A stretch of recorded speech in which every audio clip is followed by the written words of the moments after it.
তুমি আজকে খিচুড়ি কোথা থেকে পেলে? ওই তো না, কালকে খিচুড়ি হলো, আনতে গেলে না, আজকে খিচুড়ি পেয়ে গেলে? কে দিল ভাগ্যে তোমায়? ভাগ্যে থাকলে ঠিক পাওয়া যায়। এটা হচ্ছে আমার ওপরে দেওর দিয়েছে, কাকিমা দিয়েছে, জানে আমি ভালোবাসি, তাই এই যে এক টিফিন কারি খিচুড়ি দিয়েছে, আর একটা ছোট্ট বাটিতে এই যে পায়েস আছে। আমাদের এখানে শিবরাত্রি, পরশুদিন শিবরাত্রি হয়েছে, আর কালকের এই খিচুড়ি হয়েছে। তো বলেছিল যে এসে বৌদি খিচুড়ি নিয়ে যেও।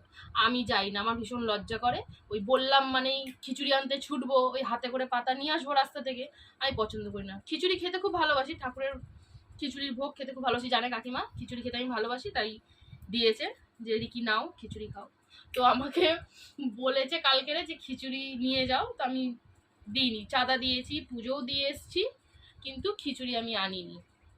আমার ভালো লাগে না ওই রাস্তা থেকে, আমি বিয়ের আগেও কোনোদিন আনিনি, আর এখনো অবধিও আনি না। এখন ওই ভাসুর আনে, আমার বর এনে দেয়, আমি খাই।